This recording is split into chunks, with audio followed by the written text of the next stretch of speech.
বন্ধুরা, যারা যারা 2025-এ 4440 বোর্ড কিনবেন ভাবছেন, তাদেরকে তারা এই ভিডিওটা দেখার পর আমাদের ক্লিয়ার হয়ে যাবে যে 4440 বোর্ড আমাদের পক্ষে ভালো হবে কি হবে না। বন্ধুরা দেখুন, যখন এই 4440 বোর্ডটি যখন মার্কেটে আপনারা কিনতে যান, তখন দোকানদার বলে যে এটি 8 থেকে 12 ইঞ্চি 80 ওয়াট পর্যন্ত এই বোর্ড চালাতে পারবে, কিন্তু আসলে নয় বন্ধুরা। এটি 8 থেকে 12 ইঞ্চি 80 ওয়াট চালাতে পারবে ঠিক আছে, কিন্তু কম ভলিউম দেওয়ার সঙ্গে সঙ্গেই সেখানে সাউন্ড ফাটতে লাগবে। এবং আপনারা এখানে 6 থেকে 8 ইঞ্চি 30 থেকে 40 ওয়াট পর্যন্ত চালাতে পারবেন ভালোভাবে। বন্ধুরা, এর ভালো দিকগুলো হলো যে এটি কম টাকার মধ্যে চলে আসে, মাত্র 350 টাকায় এটি আপনারা কিনতে পারবেন। এবং এর আরেকটি ভালো দিক হলো যে এটি 12 জিরো ট্রান্সফর্মার এবং 2 এম্পিয়ার ছোট ট্রান্সফর্মার হলেও এটি ভালোভাবে চলবে। এবং এর খারাপ দিকগুলো হলো যে প্রথম কথা, এর সাউন্ড পুরো ফেটে যায়। এবং আমি যে বলেছি 6 থেকে 8 ইঞ্চি 30 থেকে 40 ওয়াট আমরা ভালোভাবে চালাতে পারবেন, কিন্তু তা নয়। এটি ম্যাক্সিমাম সাউন্ড দিলেই এর সাউন্ড পুরো ফেটে যায়।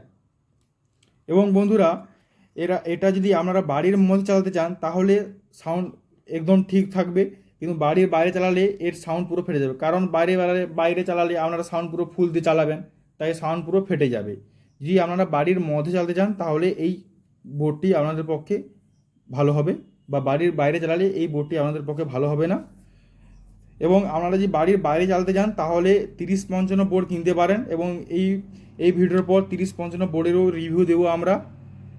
তার আগে এর সাউন্ড টেস্টিংটা শোনা যাক, এবং আপনারা ইয়ারফোন লাগিয়ে এর সাউন্ড টেস্টিং শুনবেন। বন্ধুরা, আমরা এখানে ইউজ করছি 40 ওয়াটের একটি 8 ইঞ্চি স্পিকার।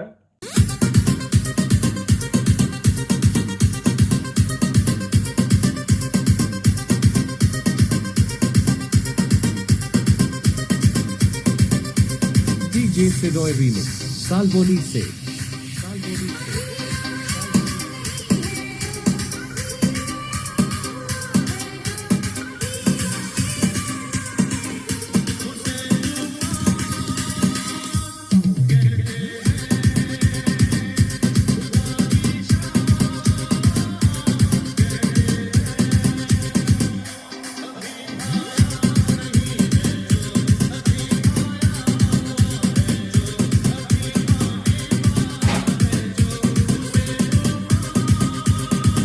বন্ধুরা, যদি এই ভিডিওটি ভালো লেগে থাকে তাহলে ভিডিওটি লাইক করবেন, এবং এই ধরনের ভিডিও পেতে চ্যানেলটিকে সাবস্ক্রাইব করবেন।